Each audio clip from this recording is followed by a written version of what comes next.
j'ai l'habitude de le dire et je continue de le soutenir.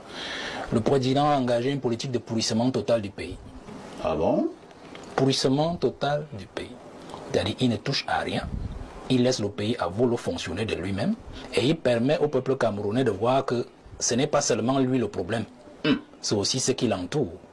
Nous avons cité des sujets ici avec les nez bidons, Kangate, Covid-Gate. Tous ont mis la main dans la caisse, dans ces différents dossiers, pour montrer effectivement jusqu'où ils peuvent aller pour insécuriser les Camerounais, même sur les affaires de santé.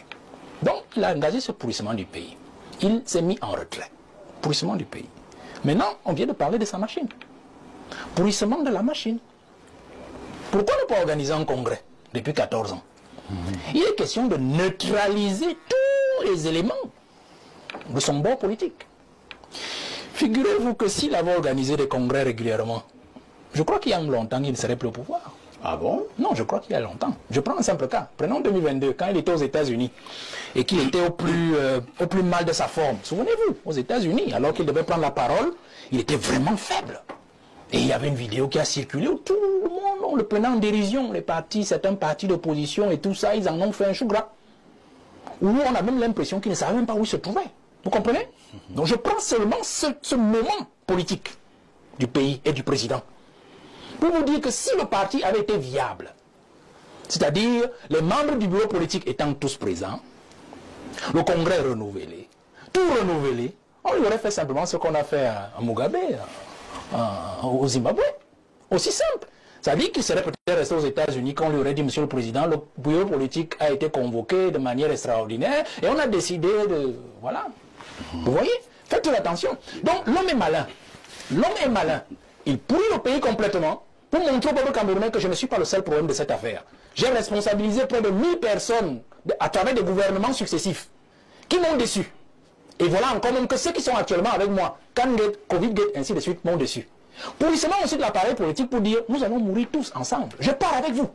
Donc je ne pars pas seulement avec la machine politico-technique, administrativo-technique, je pars aussi avec la machine politique que moi-même j'ai créée et dont j'ai hérité de mon père Aïdjo, que j'ai transformé UNC RDPC. Mais vous faites attention. Donc le président, en pourrissant le pays complètement, en pourrissant son parti, se protégeait lui-même aussi. Parce qu'il doit arriver à 2025. Et c'est sur cette logique que nous avons pensé que la jeunesse aujourd'hui devrait comprendre et rentrer dans cette logique. Le président nous a ouvert le boulevard pour faire comprendre à la jeunesse que ce que Biya fait là est à notre avantage. Si Biya n'avait pas pourri le pays et que ces gens-là continuaient à travailler normalement et à dire que c'est Biya le problème et qu'on ne voyait jamais que c'est eux aussi le problème, certainement qu'aujourd'hui, le peuple aurait déjà trouvé son candidat dans l'entourage de Paul Biya. Or aujourd'hui c'est difficile. Nous avons parlé du RGPR tout à l'heure. Quand nous avons sorti certains, enfin exposé certains de ces marques ou de ces dossiers dans certains sujets qui ont été abordés, Kangate, ainsi de suite, vous voyez comment les réactions de tous les Camerounais à travers votre petit écran ici sur le plateau sont révélées. Donc il y a en prison le pays à mouiller tout le monde. C'est-à-dire pour que le peuple comprenne que ce n'est pas là-bas qu'il faut chercher le successeur. Parce que tous ont refusé que je vous laisse un héritage. Et donc aussi en poussant le parti, il était question de les neutraliser tous pour qu'ils ne puissent pas l'évincer. Parce que vous savez, nous allons aujourd'hui, d'ici le mois de juin, fin juin, au début juillet, il doit convoquer le corps électoral. Moi, je ne suis pas d'accord avec qui dit que le président ne peut pas être candidat. S'il a le 3 novembre 2016, et c'est exact, il a convoqué cette réunion et a renouvelé ses différents mandats, vous comprenez que le président a décidé de se détacher de sa propre machine. C'est-à-dire d'être le seul qui peut répondre désormais du Cameroun. C'est de ça qu'il s'agit. Donc de tuer le parti-État. Parce que remarquez bien, depuis 2018, il n'y a plus de parti-État. Hein? Le président est là en campagne. Remarquez bien, même le tissu du RDPC n'a pas les effigies du RDPC. C'est un petit laurier bleu sur fond blanc, avec la photo du président. Il n'y a pas le président et un élément de son parti sur ce tissu. Le tissu du parti 2018, de campagne. Souvenez-vous. Donc, dès 2016, il a montré la ligne. C'est-à-dire, je me détache de cette machine qui m'a déçu, qui a refusé de me porter tout le temps pour que je puisse laisser un héritage. Je me détache aussi de cet entourage-là, à travers le pourrissement complet de la machine gouvernementale, en exposant le Premier ministre, par exemple. Regardez, est-ce que vous pouvez comprendre que nous avons un Premier ministre et c'est le SGPR qui passe le temps à courir derrière les affaires de travaux publics, derrière les affaires de poubelles, derrière les affaires de la ville, d'aller voir les chefs traditionnels pour une affaire qui concerne normalement pour le gouvernement. Vous comprenez? Donc, il y a assez détaché. Donc, je voudrais dire, et je suis là pour dire que pour nous, la jeunesse, et je le dis à la jeunesse tout le temps, et ils connaissent mon mot d'ordre, restons concentrés. Restons concentrés, c'est que ce que le président est en train de faire est à notre avantage. Le pourrissement qu'il est en train d'opérer sur la scène publique et politique, c'est comme un père qui fait le dos rond pour protéger ses enfants. J'ai l'habitude de le dire. Nous allons en 2025. La jeunesse a des difficultés aujourd'hui. Nous n'avons pas des moyens pour affronter ce monsieur qui se balade là partout dans tout le Cameroun que le président envoie. Ils sont des multimilliardaires, avec l'argent qu'ils ont pris à gauche et à droite. Nous n'avons pas des moyens pour affronter tous ceux qui font le désordre partout. Nous avons un seul objectif, c'est 2025. Et nous comptons sur ce petit soubresaut. Je crois que c'est l'aîné Bidoun qui l'a dit encore. Ce petit soubresaut, nous croyons que le président a encore ce petit soubresaut qu'il peut encore opérer. C'est-à-dire soit nettoyer avant de partir, soit avant la présidentielle, et amener des gens qui peuvent peut-être nous mettre sur les rails et avancer, soit alors, après la présidentielle, au cas où nous échouons, parce que nous ne souhaitons pas échouer, mais on prévoit aussi, il faut être logique, au cas où nous échouons, et que le peuple pense qu'il peut encore continuer avec lui, il peut encore nettoyer et peut-être laisser le champ à la jeunesse. Donc, le président est comme cette figure, je sors par là, M. Aïssi, dans cet élan de pourrissement qui dit, vous savez, nous avons fait les villages, vous et moi, on a vécu au village des villageois. Généralement, quand vous êtes allé rendre visite à une famille et que vous rentrez tard la nuit, l'aîné Bidoum me comprendra, et qu'il y a un bosquet, qu'est-ce qu'on fait? L'aîné vous accompagne, vous fait traverser le bosquet, et lorsqu'il sait que vous êtes déjà hors de danger, il vous dit au revoir, vous pouvez affronter le reste de la nuit et le reste de votre chemin. C'est ce que Biya a fait à travers le pourrissement. C'est-à-dire qu'il anesthésie son parti. Une fois qu'il aura convoqué le corps électoral, aucun de ces gens-là ne pourra se présenter. Parce que tous seront neutralisés, ni dans le gouvernement, ni dans le parti. Et donc, comme M. Nguepi disait, soit il va à l'élection, soit il abdique à l'entrée de l'élection, au moment où il sait qu'aucun d'entre eux ne peut plus se représenter, et donc laissera passer certainement le candidat que nous souhaitons être celui de la jeunesse. Merci Valère. La dénonciation de ce jour. Parfait, ici aujourd'hui je dénonce le silence du gouvernement. Sur les 5 dernières années, environ 22 000 Camerounais ont déposé des demandes de visa pour le Canada. Beaucoup ont obtenu des réponses favorables. Les Camerounais les plus intelligents, les plus forts, les plus brillants sont en train de quitter le pays. Ils ne sont pas à blâmer parce qu'ils recherchent de meilleures conditions de vie. Mais le gouvernement reste silencieux face à ce pays qui se vide de ses meilleurs éléments. Aucune politique n'est mise en place pour retenir les jeunes Camerounais qui vont chercher diverses fortunes ailleurs et qui généralement s'en sortent mieux. Je pense que un pays sérieux travaille pour retenir ses enfants et leur offrir des meilleures conditions de vie et de travail. Donc ce silence du gouvernement me pose problème. Les Camerounais quittent leur pays et de plus en plus nos maisons, nos familles se vident. Les gens perdent leur culture, les gens se déracinent complètement et deviennent des étrangers même chez eux. Très bien. C'est problématique et j'ai voulu qu'on en parle aujourd'hui. Steve Oyono, les Camerounais de plus en plus traversent les océans à la recherche d'un bien-être, d'un mieux-être et que sais-je encore. Et Bernardo pense que c'est la faute au gouvernement qui n'offre pas les meilleures conditions de vie à ces nombreux Camerounais, pour la plupart des jeunes Camerounais. Vous vous situez à quel niveau? Pierre Blériot-Niemek, c'est pas la première fois que nous mettons le problème sur la table. C'est 10 fils et filles du Cameroun qui sont obligés de partir. Avez-vous l'impression que depuis que nous en parlons, depuis de longues années, le gouvernement a cherché à trouver des solutions appropriées?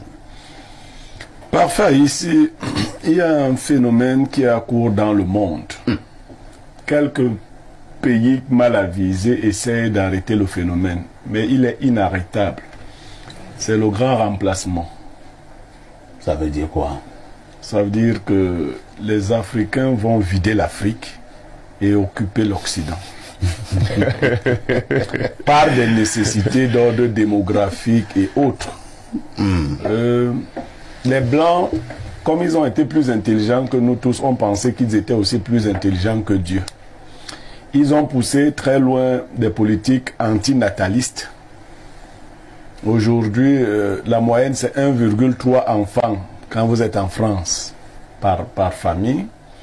Ajoutez à cela le LGBTisme, nous allons vers des familles qui n'auront pas d'enfants. Donc, d'ici 30 à 50 ans, la population occidentale sera majoritairement noire.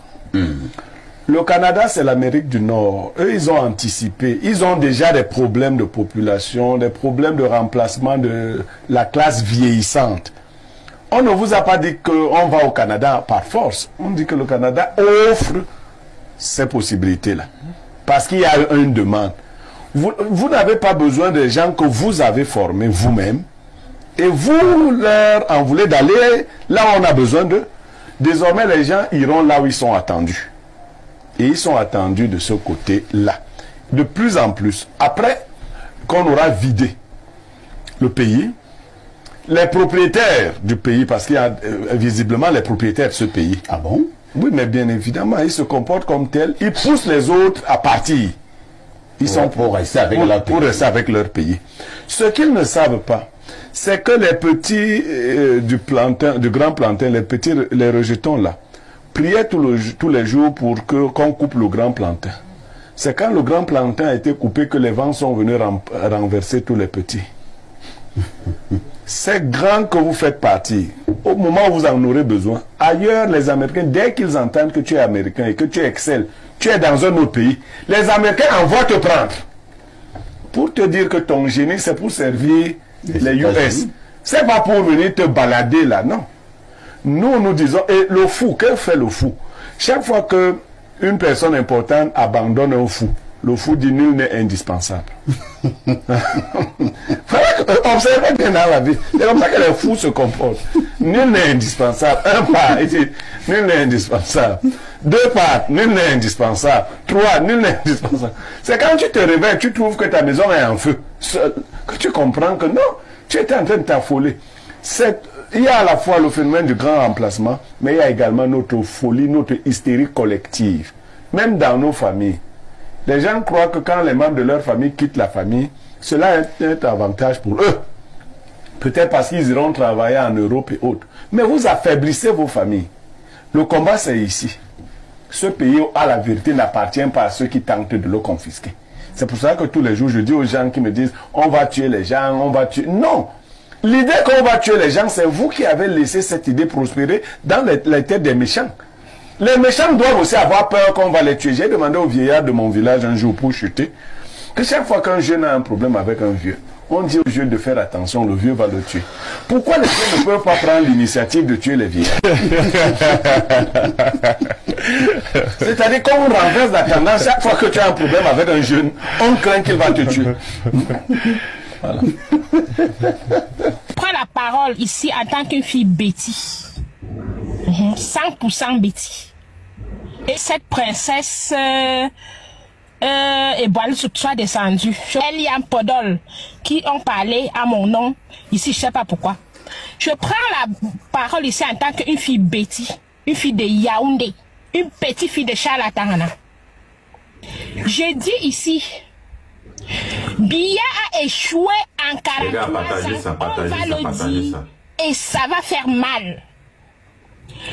Je ne comprends pas pourquoi certains d'entre nous, ils osent parler à notre nom, jusqu'à dire à mon peuple. Elle parle de quel peuple? Elle parle de quel peuple?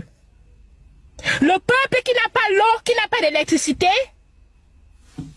Tu as qu'à m'expliquer comment la milliardaire en plein Yaoundé, mon village en plein Yaoundé, ma grand-mère de 82 ans est obligée d'aller dans les rivières puiser de l'eau?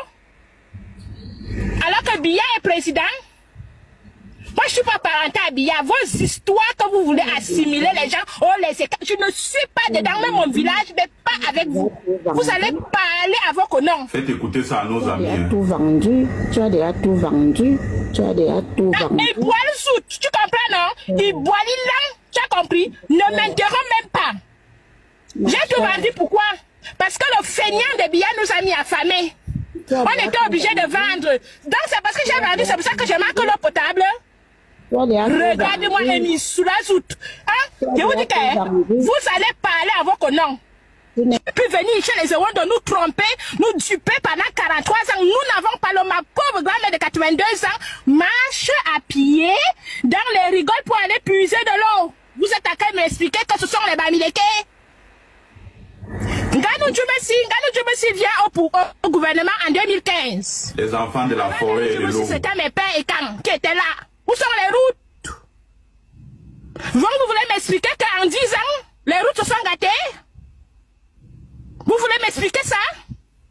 Vous voulez m'expliquer qu'en 43 ans, nous n'avons pas l'eau potable en plein Yaoundé?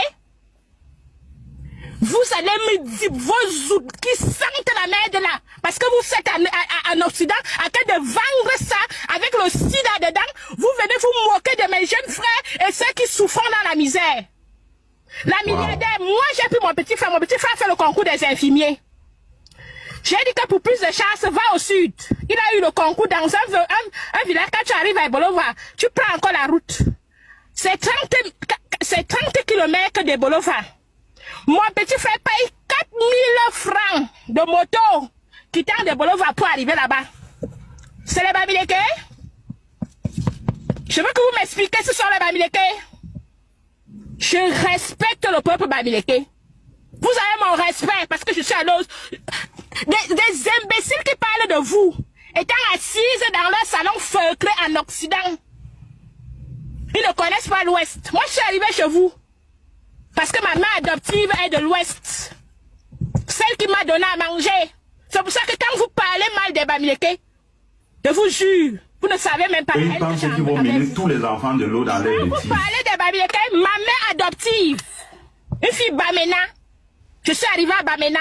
J'ai vu l'eau, le robinet. Il y a vu le robinet dans l'eau, l'eau coulait dans le robinet. Vous allez m'expliquer que quoi?